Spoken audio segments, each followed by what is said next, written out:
ये है चार धाम हाईवे, भारत का सबसे महत्वाकांक्षी माउंटेन रोड प्रोजेक्ट। हिमालय की गोद में 900 किलोमीटर लंबी ये सड़क चार धामों यमुनोत्री, गंगोत्री, केदारनाथ और बद्रीनाथ को जोड़ती है। हर साल 30 लाख से ज्यादा श्रद्धालु इस रास्ते से गुजरते हैं। लेकिन इस हाईवे को बनाने के पीछे जो माइंड ब्लोइंग इंजीनियरिंग छुपी है, उसे सुनकर आपके होश उड़ जाएंगे। पहले प्रॉब्लम समझो, ये पूरा इलाका लेसर हिमालयन सीक्वेंस पर बसा है, यानी ऐसी जियोलॉजिकल जोन जहां पहाड़ की लेयर्स खुद आपस में स्लिप करती रहती है। यहां हर साल मॉनसून में औसतन 1500 mm बारिश गिरती है और ऊपर से तापमान -20 डिग्री तक गिरता है। एक तरफ पहाड़, दूसरी तरफ खाई और बीच में बनानी थी एक ऑल वेदर रोड। तो इंजीनियर्स ने सबसे पहले जो किया वो था स्लोप स्टेबिलिटी एनालिसिस। हर 1 किलोमीटर का 3D जियोलॉजिकल स्कैन किया गया, पहाड़ के अंदर की रॉक लेयर्स, फॉल्ट जोन्स और अंडरग्राउंड वाटर फ्लो को मैप किया गया। जहां जहां पहाड़ वीक था वहां सॉइल नेलिंग टेक्निक यूज हुई, यानी पहाड़ की मिट्टी में 6 से 12 मीटर लंबे स्टील बार्स ठोक दिए गए।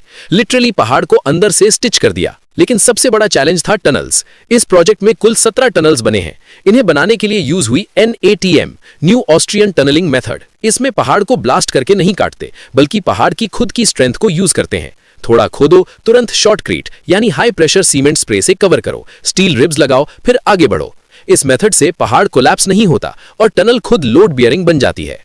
अब सवाल ये उठता है कि इतनी ऊंचाई पर भारी मशीनरी कैसी पहुंची? तो कई जगहों पर टनल बोरिंग मशीन्स TBMs को लिटरली पीसेस में हेलीकॉप्टर से ऊपर उठाया गया, वहीं असेंबल किया और रॉक काटना शुरू किया। एक TBM एक दिन में सिर्फ 8 से 12 मीटर रॉक काट सकती है, यानी 1 किलोमीटर टनल के लिए करीब 3 महीने। लैंडस्लाइड रोकने के लिए स्लोप्स पर जियोसिंथेटिक रीइंफोर्समेंट बिछाई गई। ये एक हाई स्ट्रेंथ पॉलीमर मैश होती है जो मिट्टी की लेयर्स को आपस में लॉक कर देती है। इसके ऊपर बायो इंजीनियरिंग यानी स्पेसिफिक लोकल प्लांट्स की रूट्स को यूज किया गया, जो मिट्टी को नेचुरली बाइंड करती है। साइंस और नेचर दोनों को साथ लाया गया। और सबसे इंप्रेसिव, जोजिला जैसे पासेस पर स्नो एवलांच प्रोटेक्शन।